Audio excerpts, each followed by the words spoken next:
नमस्कार मित्रों, जैसा कि हमने पूर्व टॉपिक में ये देखा कि पृष्ठीय क्षेत्रफल और आयतन के महत्वपूर्ण सूत्रों के बारे में हमने परिचर्चा की। अब हम इस पर आधारित महत्वपूर्ण प्रश्न कर रहे हैं जो बोर्ड के लिहाजे से बहुत महत्वपूर्ण हैं। उन प्रश्नों के बारे में हम देखेंगे। ये बहुत अच्छा सवाल है। जैसे दे रखा है बेलन की ऊंचाई 11 सेमी है, उसका वक्र पृष्ठीय क्षेत्रफल 968 वर्ग सेमी है, तो बेलन के आधार की त्रिज्या ज्ञात करो।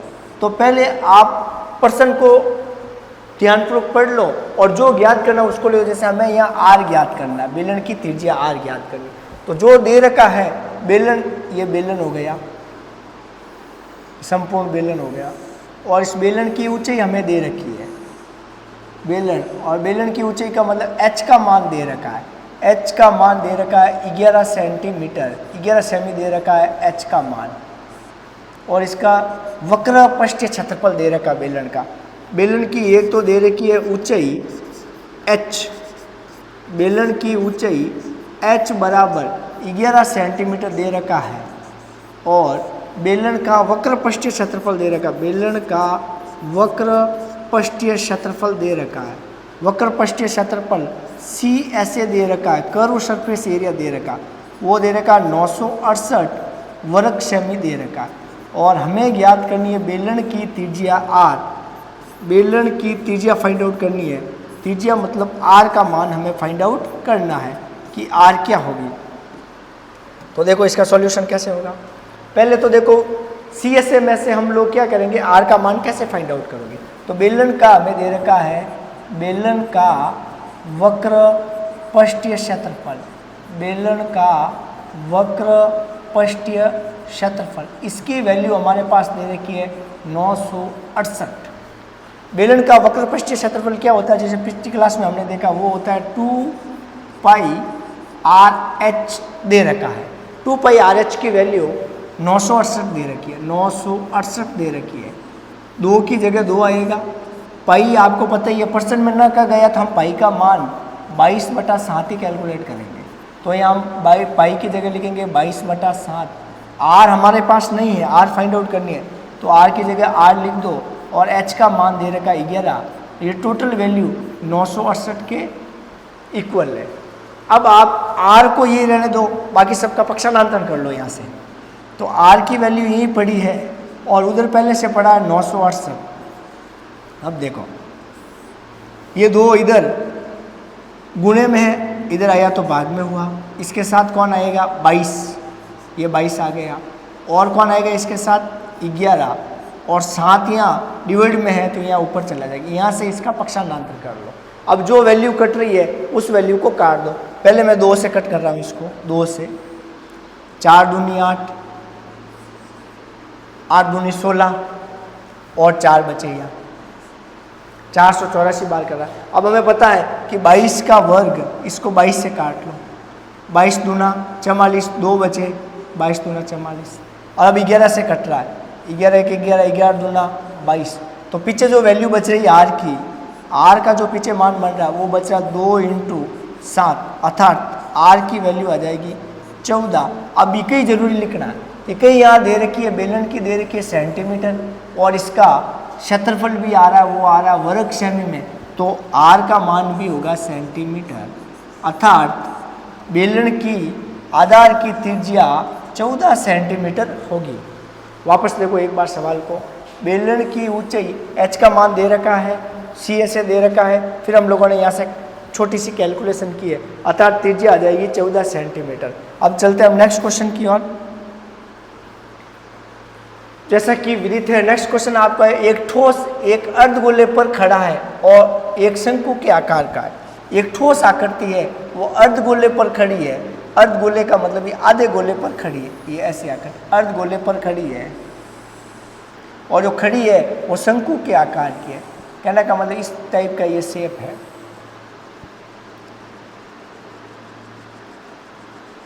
ये ऐसे वो खड़ी है, शंकु के आकार की है, जिसकी त्रिज्या 1 सेमी है, तथा शंकु की ऊंचाई उसकी त्रिज्या के बराबर है। ठोस आकृति अर्धगोले पर खड़ी है। ये अर्धगोला, ये हो गया अर्धगोला, अर्धगोला, और ऊपर वाली आकृति हो गई शंकु। मतलब दो आकृतियाँ मिक्स है और एक साथ मिलकर एक ठोस आकृति बना रही है। ये है प्रश्न का भावार्थ।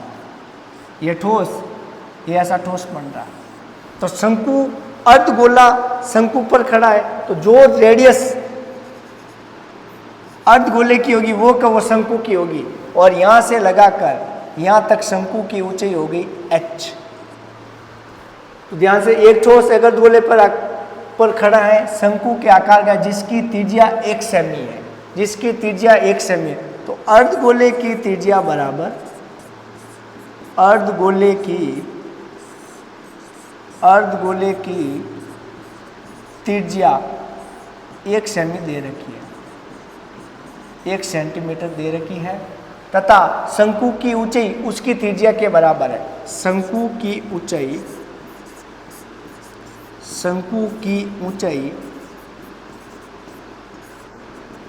त्रिज्या के बराबर है। शंकु की ऊंचाई त्रिज्या के बराबर है। तुम इस टाइप के सवालों को कैसे करोगे? देखो ध्यानपूर्वक, जो त्रिज्या शंकु की त्रिज्या होगी, शंकु की त्रिज्या होगी वो त्रिज्या होगी अर्धगोले की, क्योंकि अर्धगोले पर शंकु खड़ा है। शंकु की त्रिज्या बराबर अर्धगोले की त्रिज्या, और त्रिज्या को हम लोग लिखेंगे r। तो इस r का मान दोनों में इक्वल होगा, और जो r की वैल्यू है वो दे रखी है 1 सेंटीमीटर, अर्थात ये होगी 1 सेंटीमीटर। शंकु की ऊंचाई है वो त्रिज्या के बराबर है। शंकु की ऊंचाई वो त्रिज्या के बराबर है। मतलब h की वैल्यू r के इक्वल है, और पहले से r का मान आ रखा 1, तो h बराबर भी होगा 1 सेंटीमीटर। हमें याद करना इस ठोस का आयतन पाई के पदों में। यहाँ से आप कंफ्यूज हो जाओगे कि पाई क्या है, और इस पूरी ठोस आकृति का चूंकि हमें आयतन ज्ञात करना है, और इस ठोस आकृति में पहली आकृति तो हमारी आ रखी है अर्धगोला, और दूसरी आकृति आ रखी है शंकु। अब इन दोनों को प्लस करोगे तो ठोस आकृति का आयतन आ जाएगा। तो ठोस आकृति का आयतन वो होगा अर्धगोले का आयतन प्लस अर्धगोले का आयतन प्लस शंकु का आयतन, जैसा कि आपको पता है पिछली क्लास में हमने देखा कि अर्धगोले का जो आयतन होता है वो होता है 2/3 पाई r³। शंकु का आयतन होता है वो होता है 1/3 पाई r²h। अब इस यहाँ से आपको जो कॉमन आ रहे हैं वो कॉमन ले लो। जैसे पाई एक तो कॉमन आ रहा है, वैसे पाई के पदों में लाना है। एक r² कॉमन आ रहा है, तो r² को आप कॉमन ले लो, पीछे बचे को वापस ले लो। यहाँ बच रहा है 2/3, पाई आ गया बाहर, स्क्वायर आ गया बाहर, तो 1 बचा r प्लस 1 बचेगा आपके 1/3, r² बाहर आ गया, पीछे बचेगा आपके h। अब जो जो आ रखे उनका मान रख लो। पाई का मान नहीं रखेंगे क्योंकि पाई के पदों में आंसर लाना है, तो पाई की जगह हम लोग लिखेंगे पाई। r की जगह r का मान है 1 × 1, उसके बाद 2/3 इंटू 1 प्लस 1/3 इंटू हो जाएगा 1। अब इसको सॉल्व, 1 का गुणा इसके साथ करोगे तो ये पाई आएगा वापस। 2/3 इंटू 1 तो 2/3 रहेगा, और इसका मल्टीप्लाई इसके साथ करोगे 1 के साथ तो 1/3 रहेगा। अब ये भिन्न बन रही है तो यहाँ से इसका लसअप ले लो। ये भिन्न बन रही है तो यहाँ से इसका एलसीएम ले लो। तो नेक्स्ट हमारा होगा इसका आंसर पाई की जगह पाई रहेगा,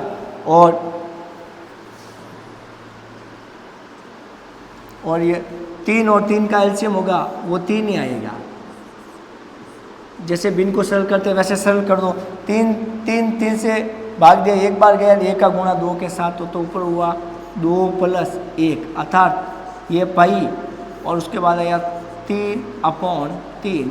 3 से 3 कैंसिल हो गया, फिर पाई इंटू क्या हुआ 1, और इंटू 1 का मतलब क्या आया पाई, और चूंकि ये दे रखा आयतन तो ये होगा सेंटीमीटर क्यूब, पाई के पदों में मेरा इसका आंसर आ गया। तो प्यारे विद्यार्थियों, ये बहुत ही महत्वपूर्ण क्वेश्चन है, वापस एक बार ध्यान से समझोगे। अर्धगोले पर खड़े एक शंकु, अर्धगोला, ये अर्धगोला, इस पर शंकु खड़ा है और दोनों आकृतियां मैच हो रही है, तो अर्धगोला और शंकु को जोड़ोगे तो आ जाएगा ठोस। अब इस ठोस का कैसे ज्ञात करोगे, तो जो शंकु की त्रिज्या होगी वो का वो अर्धगोले की त्रिज्या होगी, और त्रिज्या का मान दे रखा है 1 सेंटीमीटर, और ऊंचाई दे रखी है त्रिज्या के इक्वल, फॉर्मूले पे मान को पुटअप करोगे और इसका आंसर निकालोगे। और 2-3 पॉइंट का और ध्यान रखोगे, जब भी बात आए आयतन की, वॉल्यूम की जब भी बात आए तो हमेशा उसकी इकाई है, उसकी जो इकाई है वो क्यूब होगी, मतलब घन होगी, पावर 3 आएगी।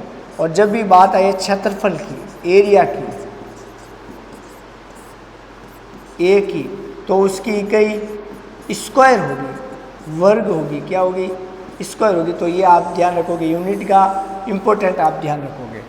और ये ठोस का इस प्रकार हमारे पाई के पदों में उत्तर आ गया। हम नेक्स्ट वीडियो में इससे आगे सवालों को और देखेंगे। Thank you.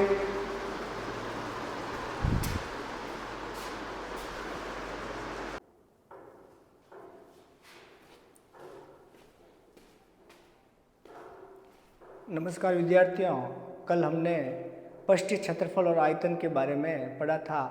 आज हम पृष्ठीय क्षेत्रफल और आयतन के कुछ प्रश्नों को सरल करेंगे। पहला प्रश्न है कि एक बेलन और एक शंकु, एक बेलन और एक शंकु के आधार और ऊंचाइयां समान हैं, उनके आयतनों का अनुपात ज्ञात करो। एक बेलन, ये रही एक बेलन और एक शंकु, एक बेलन और एक शंकु के आधार समान है, ये आधार वाला पोर्शन इसका, और ये शंकु का आधार वाला पोर्शन, ये दोनों आपस में बराबर है तथा इनकी ऊंचाई या हाइट h का मान भी इक्वल है, h का मान भी बराबर। इनके आयतनों का अनुपात ज्ञात करो। बेलन का आयतन और शंकु के आयतनों का अनुपात ज्ञात करो। देखो ध्यानपूर्वक, बेलन का आधार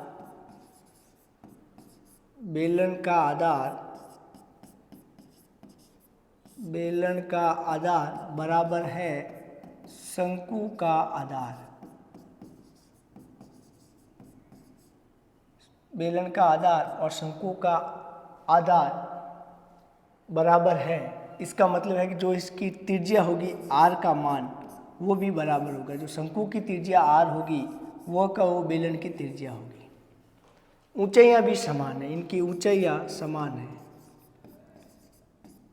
ऊंचाई, जो बेलन की ऊंचाई h होगी वो का वो शंकु भी की ऊंचाई होगी, अर्थात जो ऊंचाई बेलन की होगी वो का वो शंकु की होगी, मतलब h का मान भी बराबर है। और हमें ज्ञात करना इन दोनों के आयतनों का अनुपात, इनके आयतनों का अनुपात। तो पहले जो आकृति आ रखी है, पहले आया जैसे प्रश्न में बेलन, तो हम पहले लिखेंगे बेलन का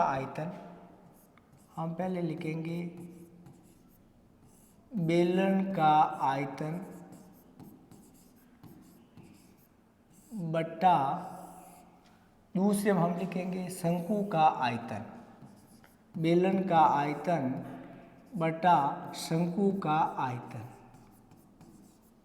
बेलन के आयतन का फॉर्मूला कल हमने पढ़ा था कि बेलन का आयतन होता है पाई r स्क्वायर h, और जो शंकु का आयतन होता है वो होता है 1/3 पाई r स्क्वायर h।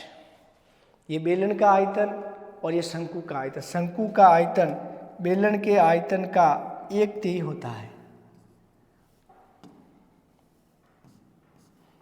अब जो वैल्यू कट रही है उस वैल्यू को काट लो। चूँकि आर का मान दोनों में बराबर है, आर बराबर आर है, आर इक्वल्स टू आर है, और एच का भी मान दोनों में इक्वल है, तो हम लोग आर और एच ले ली। पाई से पाई कैंसिल हो गई, आर स्क्वायर से आर स्क्वायर कैंसिल, एच से एच कैंसिल। अब हमारे पास ऊपर वैल्यू कुछ नहीं बची, इस मीन्स यहाँ एक बचा है, तो ऊपर बचा एक और ये बचा 1/3। अब 3 ऊपर चला जाएगा तो मेरा आंसर होगा 3/1, अर्थात इसका उत्तर होगा 3:1, इसका आंसर हो जाएगा। शंकु का आयतन 3 होगा, बेलन का आयतन 3 होगा, तब शंकु का आयतन 1 होगा। एक बार वापस ध्यानपूर्वक देख लो। नेक्स्ट क्वेश्चन की ओर चलते हैं हम। नेक्स्ट सवाल आया, घन का आयतन 64 सेंटीमीटर क्यूब है तो घन का संपूर्ण पृष्ठीय क्षेत्रफल ज्ञात करो। घन का आयतन, ये घन है और इस घन का आयतन दे रखा है, इस घन का आयतन दे रखा है, इस घन का आयतन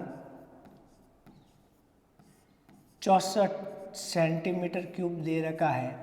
हमें घन का संपूर्ण पृष्ठीय क्षेत्रफल ज्ञात करना है, हमें घन का संपूर्ण पृष्ठीय क्षेत्रफल ज्ञात करना है। चूँकि घन का संपूर्ण पृष्ठीय क्षेत्रफल होता है 6 इंटू भुजा स्क्वायर, तो पहले हमें भुजा चाहिए, तो हम लोग इस आयतन में से भुजा को निकालेंगे।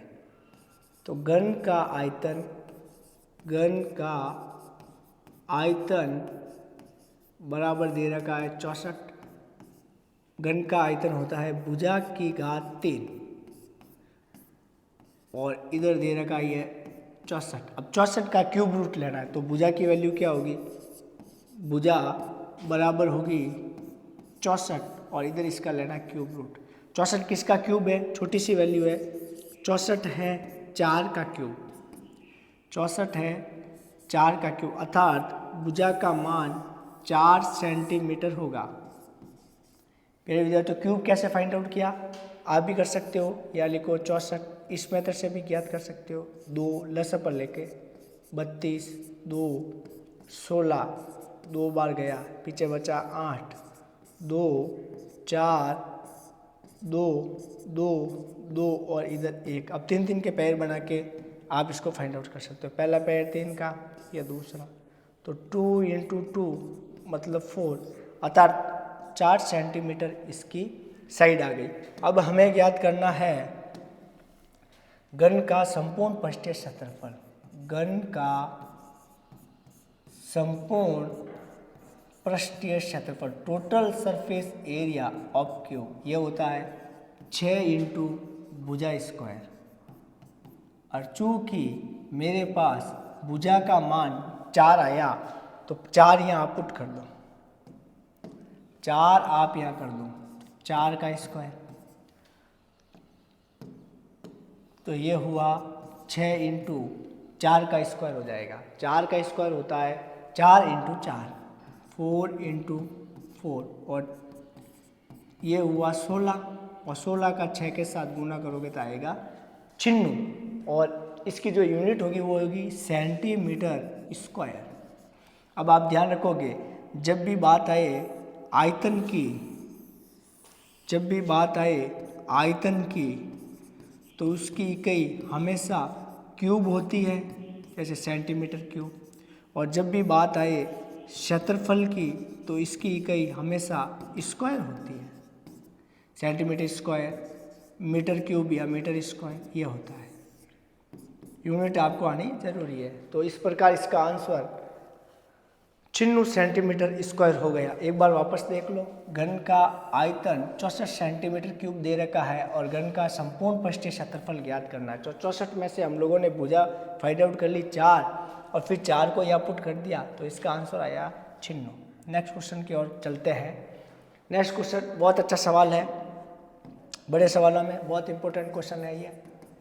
दवा का एक कैप्सूल एक बेलन के आकार का है जिसके दोनों सिरों पर एक एक अर्धगोला लगा हुआ है।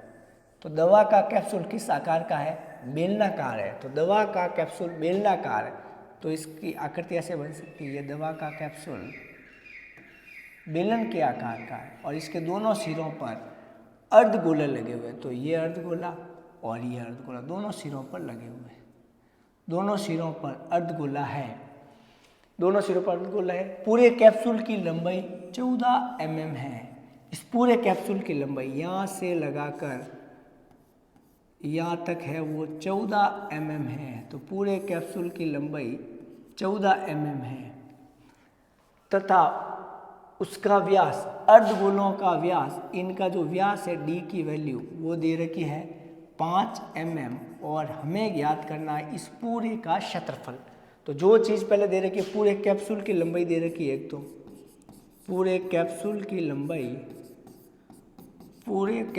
लंबाई, चूँकि पूरा कैप्सूल है तो उसकी लंबाई दे रखी है आपको 14 mm और इस कैप्सूल का व्यास मतलब d की वैल्यू आपके पास दे रखी है 5 mm और दोनों सिरों पर अर्धगोला है, ये अर्धगोला है और जो कैप्सूल का आकार है वो है बेलन का आकार का।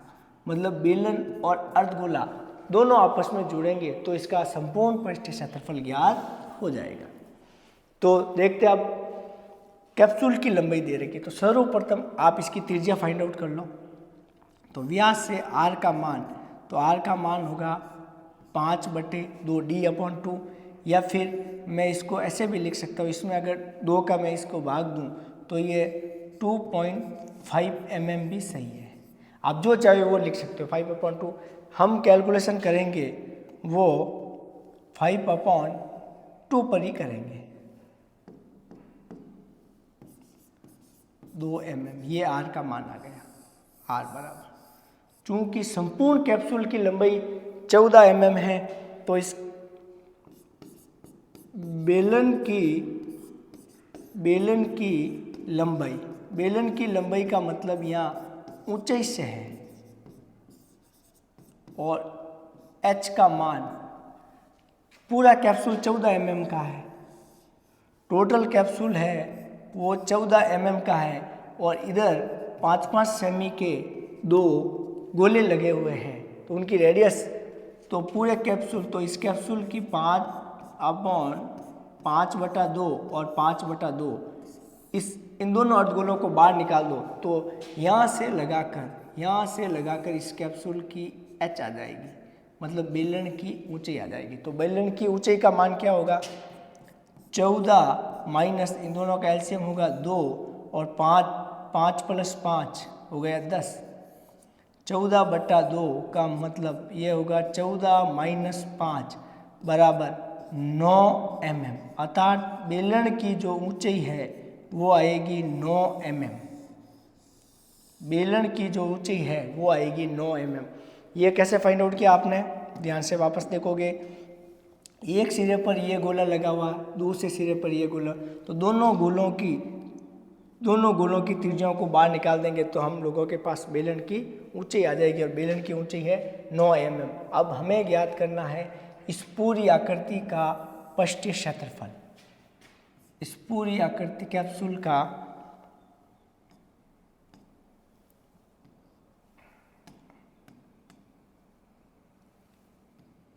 हमें ज्ञात करना इस कैप्सूल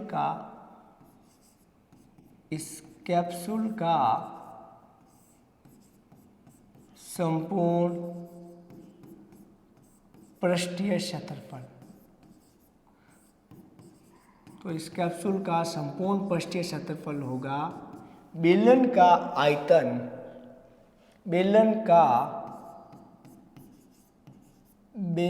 का वक्र पृष्ठीय क्षेत्रफल, बेलन का वक्र पृष्ठीय क्षेत्रफल प्लस अर्धगोलों का वक्र पृष्ठ। चूंकि दोनों सिरों पर अर्धगोले हैं तो 2 गुणा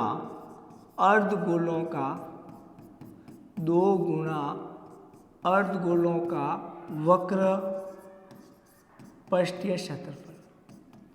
पूरी आकृति का, चूंकि मुझे पूरी आकृति का टोटल सरफेस एरिया ज्ञात करना है तो इन दोनों का कर्व सरफेस एरिया इस टोटल सरफेस एरिया के इक्वल होगा।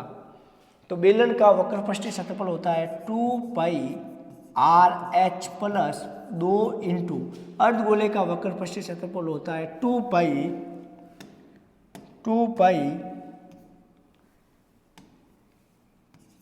2 पाई आर स्क्वायर, 2 को 2 के साथ मल्टीप्लाई करोगे तो आएगा 4 पाई आर स्क्वायर।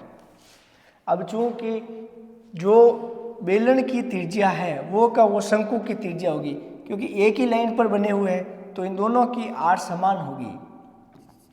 तो इन अर्धगोलों की, इस अर्धगोले की भी आर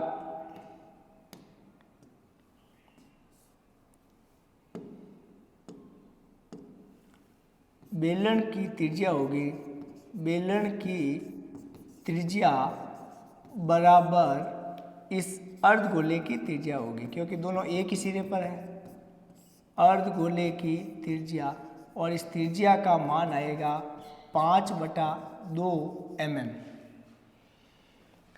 यहाँ से अगर मैं एक तो 2 को कॉमन ले लूँ और एक पाई को कॉमन ले लूँ और एक आर को कॉमन ले लूँ, तो पीछे क्या बचेगा, यहाँ h प्लस, यहाँ 2 बार आ गया तो पीछे बचा 2 और एक आ रही, तो h प्लस 2r पीछे रहेगा। 2 की जगह आप लिखोगे 2, पाई की जगह आपको पता है पाई का मान 22/7 होता है। पाई की वैल्यू 22/7 सेंटीमीटर होती है। जब तक परसेंट में न कहा जाए आप 22/7 ही लोगे। आर का मान 5/2, एच की वैल्यू हमारे पास आई 9, तो 9 प्लस 2 इंटू 5/2। अब कैलकुलेशन करनी है आपको। इस 2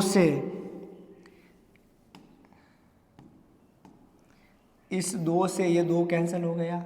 22 का गुणा 5 के साथ करोगे तो आएगा 110 और बटे में रहेगा 7 इंटू, इस 2 से ये 2 कैंसिल हो गया और 9, ये पीछे बचेगा 9 और यहाँ कुछ नहीं बचा तो 1 बचा, तो 9 प्लस 1 इंटू 5, तो ये वैल्यू रह रही है 9 प्लस 5 बच रहा है।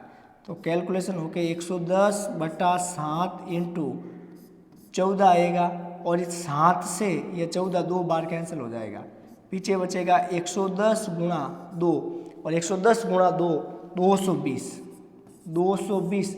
चूँकि यहाँ है संपूर्ण पृष्ठीय क्षेत्रफल तो इसकी यूनिट होगी mm², इसका हो जाएगा आंसर। तो पूरे कैप्सूल का आयतन 220 mm² होगा। एक बार ध्यानपूर्वक वापस देखोगे, दवा के कैप्सूल बेलन के आकार का है तो एक तो आएगा बेलन, फिर दोनों सिरों पर अर्धगोला लगा हुआ है तो दोनों सिरों पर लगा दो अर्धगोला, तो इसका संपूर्ण पृष्ठीय क्षेत्रफल होगा बेलन का CSA प्लस अर्धगोले का CSA, तो इस पूरी आकृति का संपूर्ण पृष्ठीय क्षेत्रफल आ जाएगा। बेलन का वक्र पृष्ठीय क्षेत्रफल प्लस 2 गुणा अर्धगोले का वक्र पृष्ठीय क्षेत्रफल। जब भी प्रश्न में 2 आकृति दे रखी और संपूर्ण पृष्ठीय क्षेत्रफल पूछे तो पहली आकृति का वक्र पृष्ठ प्लस दूसरी आकृति का वक्र पृष्ठीय क्षेत्रफल। नेक्स्ट क्वेश्चन की ओर चलते हैं। बहुत इंपॉर्टेंट सवाल है, मोस्ट इंपॉर्टेंट सवाल। 2 गोलों के आयतनों का अनुपात 64:7 है। 2 गोले दे रखे हैं, ये पहला गोला और ये दूसरा गोला, इनके आयतनों का अनुपात, पहले गोले की माना कि पहले गोले की त्रिज्या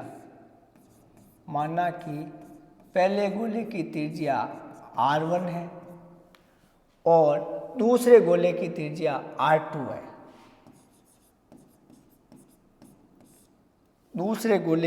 पहले गोले की त्रिज्या R1 है और दूसरे गोले की त्रिज्या R2 है। 2 गोले के आयतनों का अनुपात दे रखा है। इस पहले गोले का आयतन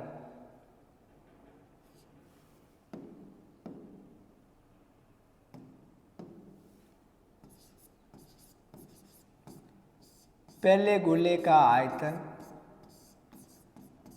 गोले का आयतन अनुपात दे रखा है दूसरे गोले का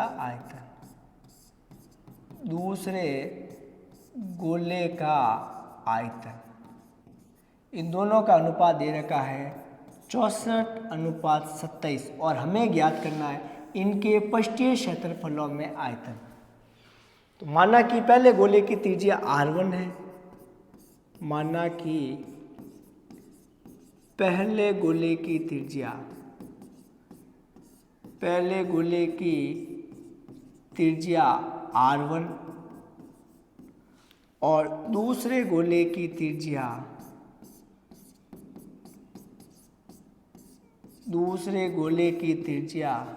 R2 है। इन दोनों गोलों के आयतनों का अनुपात दे रखा है। तो जब भी आयतन की बात आए तो हम ऐसे लिखेंगे इसको, पहले गोले का आयतन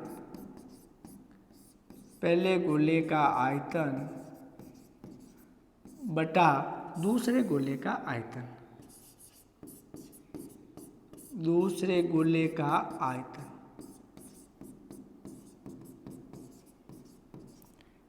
गोले का आयतन होता है 4/3 पाई R क्यूब। तो पहले गोले की त्रिज्या को हमने R1 माना था, R1 लिख दो।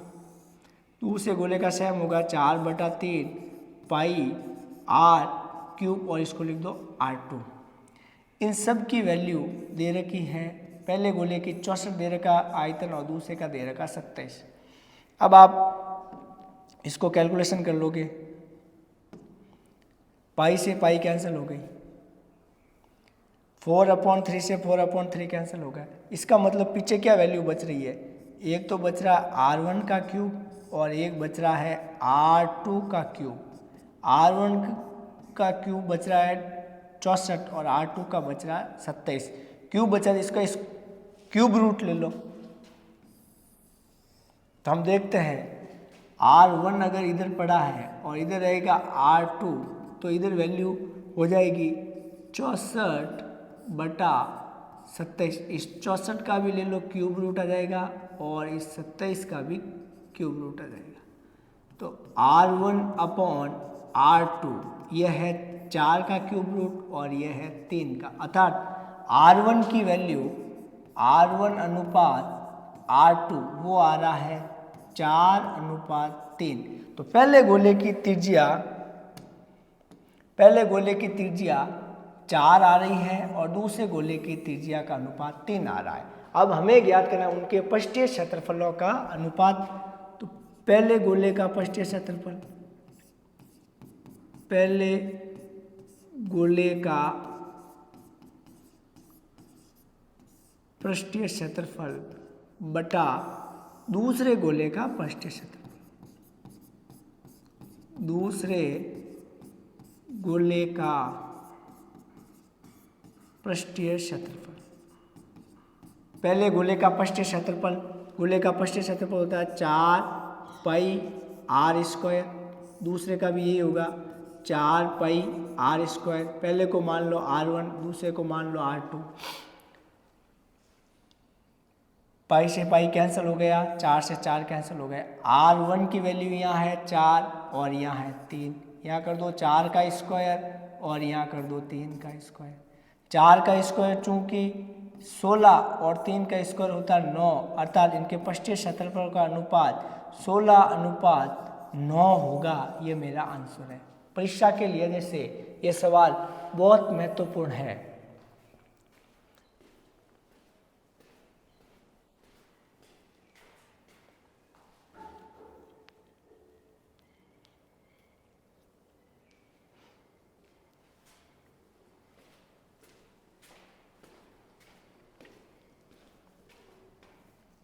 सोलह अनुपात 9 इसका हो जाएगा आंसर।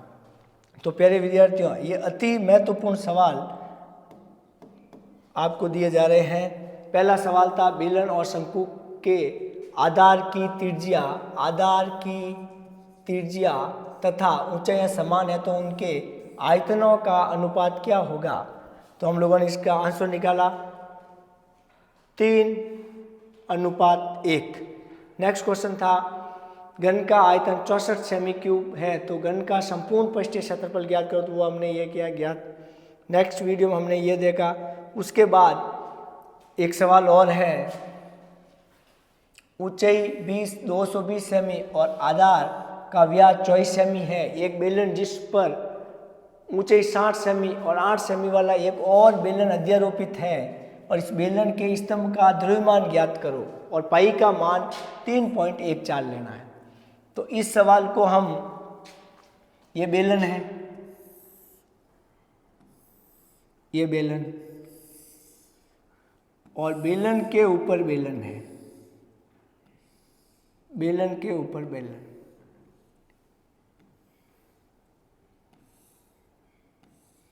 एक बेलन हो गया बड़ा बेलन और एक बेलन हो गया छोटा बेलन। इस बड़े वाले बेलन की जो ऊंचाई है वो दे रखी है 220 सेंटीमीटर और बड़े वाले बेलन के आधार का जो व्यास है वो दे रखा है 24 सेंटीमीटर। ये h का मान दे रखा है और ये d का मान। इस पर 60 सेमी, इसकी जो ऊंचाई है वो 60 सेंटीमीटर है, यहाँ से लगाकर यहाँ तक वो है 60 सेंटीमीटर ऊंचाई और इसकी जो त्रिज्या दे रखी है वो है 8 सेंटीमीटर। कहने का मतलब एक बड़ा बेलन है और एक छोटा बेलन है। जो जो चीज़ आ रखी है वो देख लो। बड़े बेलन ए को मान लो बड़े बेलन, तो बड़े बेलन का व्यास डी की वैल्यू वो दे रखी है आपके 24 सेंटीमीटर।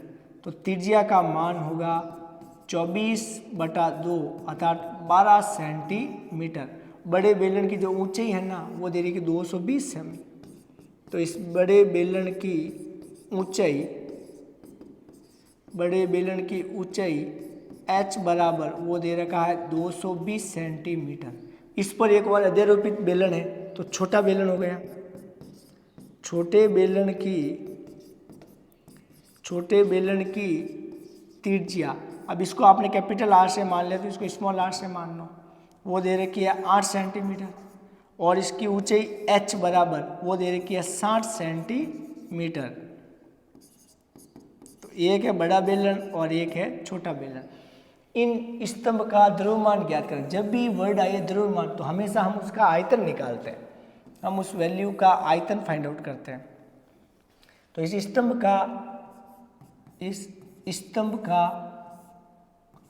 स्तंभ का द्रव्यमान कैसे फाइंड आउट करोगे? बड़े बेलन का आयतन प्लस छोटे बेलन का आयतन। बड़े बेलन का आयतन प्लस छोटे बेलन का आयतन। बड़े बेलन का आयतन, तो बेलन का आयतन होता है पाई आर स्क्वायर एच। बड़े कैपिटल आर माना तो यहाँ कैपिटल आर लिख दो। छोटे बेलन का आयतन होगा पाई आर स्क्वायर एच। अब आपको पाई का जो मान है ना वो परसेंट के अकॉर्डिंग चलना है। पाई बराबर 3.14 लेनी है।